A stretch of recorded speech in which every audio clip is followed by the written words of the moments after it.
I need to tell you something. We're going to do it the Jesuit way. We're going to do it by me asking you two questions. The first question is, how many rockets have Palestinian militant groups altogether, meaning Hamas, the Palestinian Islamic Jihad, the PIJ, and the Popular Front for the Liberation of Palestine, PFLP, how many rockets have they fired on Israel in the 21st century? So from year 2001 to 2023, including this week, so in 23 years. How many rockets were fired towards Israel in 23 years? Just throw a number. You can even pause the video if you wanted. I'm going to give you 3 seconds to respond. So the answer is 28,800 rockets and 3,700 mortar shells. So a total of 32,500 rockets and mortar shells were launched by Hamas and PIJ onto Israel over the course of 23 years. Now, considering a potential margin of error of 10%, let's just round the sum up to 36,000. Now, whether that is too many rockets or too few rockets is absolutely not the point I'm trying to drive here. I have a bigger, more important point to make later, so just bear with me and please keep this number in mind. Now, on to my second question. How many people have those 36,000 rockets and mortars killed over the course of 23 years? 36,000 rockets were launched over the course of 23 years. How many people were killed as a result? Throw a number. You can also pause if you want to think about it. I've asked this question to a dozen people this week, including journalists and political activists and random friends of mine who have to deal with being on the receiving end of my midnight messages. Honestly, not one person said less than 5,000. So I am asking you, how many people were killed by Hamas and PIJ rockets and or mortar shells over the course of 23 years? Ready for the answer? 69 people were killed by 36,000 rockets launched over 23 years, including the 5 quote-unquote wars on Gaza. To be precise, 69 people, 2 goats, and a number of cows. Luckily, Zionist and Israeli sources keep a really good record of kills, sharing their name, age, location, and profession, and I've compiled them.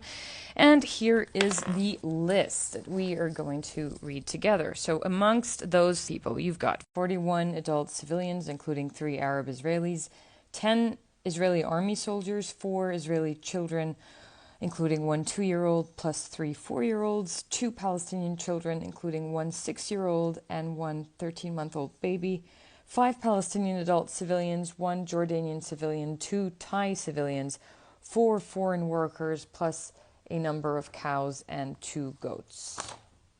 I am not trying to posit whether that is too many victims or too few victims. In the world that I wish to live in, the number I strive for is 0 victims on planet Earth, but that discussion is better suited for another time, as it is not the primary point I aim to make. This is the point I aim to make. Does the Israeli government genuinely believe that people are naive enough to believe that Palestinian militant groups have what it takes to fire a rocket and kill more than 500 people at Al-Ahli hospital in one go? They were barely able to achieve 10% of those kills over the course of 23 years with 36,000 rockets fired.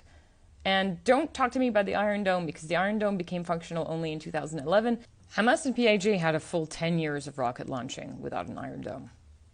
And the number of victims is 28 kills during those 10 years.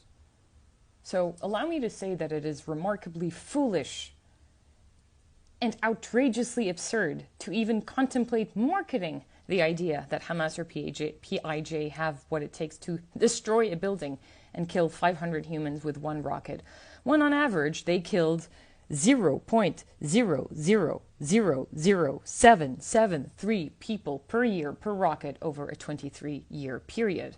But the Israelis want to have us believe that, in contrast, no, in one night, a single rocket killed 500 people.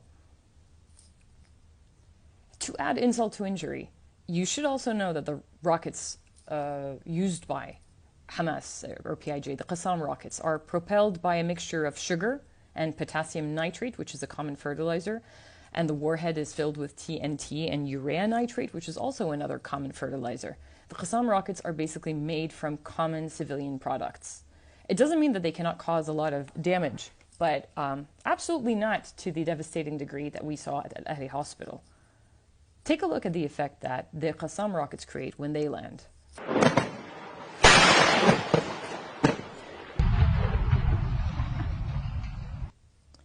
Okay, now take a look at the bombing of the hospital.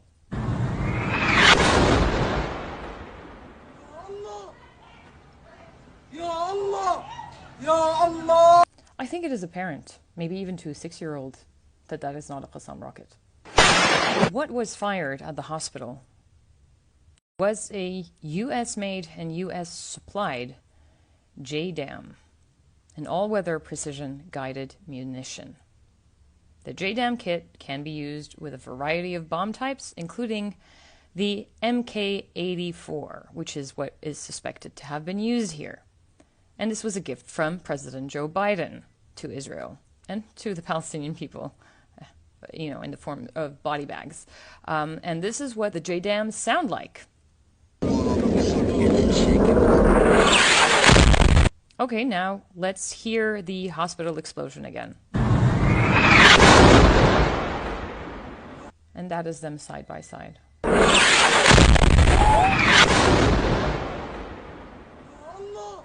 Regardless of what you may think of Hamas or the Israeli army. Regardless of who you think is evil, maybe you think both are evil. It is fascinating how egregiously as asymmetrical is the arsenal of Hamas or PIJ versus the arsenal of the Israeli army, and what both are doing with it. And we should absolutely not ignore this point. The Israeli army is not only the most powerful army in the region, but one of the most powerful armies in the world. They have 600 different aircraft, with the world's second largest collection of the famous F-16s Fighting Falcon and its variants. They have over 360 F-16s in active service. They also have about 30 F-35 stealth fighters that can enter foreign territory completely undetected, and they can fire targets at 160 kilometers away. Not to mention the horde of unmanned aerial vehicles like drones, which, by the way, is an Israeli invention. They have a dozen air-to-air refuelers and 24 special mission airplanes, and not to mention the entire U.S. arsenal at their beck and call. Do you want a reminder of the aerial force of Hamas? This is it. Crossing the border using paragliders. It was not a Palestinian militant rocket that destroyed Al Ahli Hospital. They don't have that arsenal. It was a US-made Israeli bomb. And I'm not even going to delve into all of the other scathing evidence that proves this claim. How when the hospital was hit, the Israelis, through their official channels, cheered the destruction of terrorists. But when the gruesome reality of civilian casualties emerged, they backtracked and they deleted the tweet. And then they blamed it on a rocket fired by the Islamic Jihad that malfunctioned. Nor am I going to detail how in their attempt to shift that blame, Israel's official account on Twitter uploaded a fake video in a tweet about the alleged rocket. But when they realized that the timestamp did not fit the story, they deleted the video. The screenshots you're seeing are screenshots that I took myself with my own phone, by the way. Nor am I going to remind you that they called the hospital 3 days in a row to tell them to evacuate. You can go listen to the press conference given by the Anglican Archbishop, Hussam Naum, where he says he received specific warnings by phone for 3 days straight to evacuate the hospital. Just listen to him. Like all the people of North Gaza, at least 15 hospitals received the warning, including the Arab Ahli Hospital, that received the warning to evacuate the hospital. Nor the fact that the Israeli army said that they relied on Al Jazeera footage to prove that it was a PIJ missile. They used Al Jazeera footage to allegedly confirm these claims. But you're asking me for proof? You don't need to get proof from me. All you need to do is switch over to Al Jazeera, who broadcasted it live, and you can actually see. I've got a screen caption just for you to see. This is Al Jazeera from last night. But then Al Jazeera themselves released a short documentary completely debunking these allegations as lies. And here's a sped-up version of their conclusion in that documentary. According to all feeds and videos analysed, this rocket was intercepted and was the last one launched from Gaza before the bombing of the hospital. As a result, Al Jazeera Digital Investigations Team found no grounds to the Israeli army claim.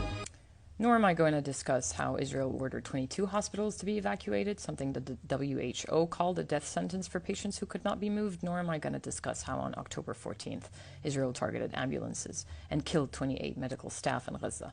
But what I am going to remind you of is that the Israeli government's playbook is to lie about their crimes. From Qana massacre of a UN refugee camp in Lebanon in 1996, or the 2006 beach massacre of an entire family, or the bombed UNRWA site, to the killing of journalist Shirin Abu Akleh, Israel always blamed someone else. Always blamed, always said it wasn't them. And then human rights groups, the UN, the media always uncovered that they were lying. But no one holds them accountable. Western journalists rush to report blood libel.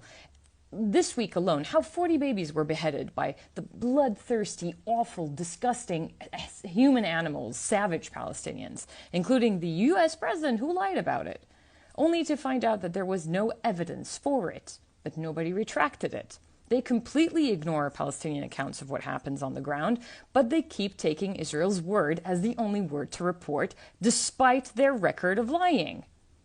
When Israel says that, yes, PIJ bombed Al-Ahli hospital, regardless of what kind of arsenal they may have, just ignore that fact. Sure, forget all evidence, just believe them.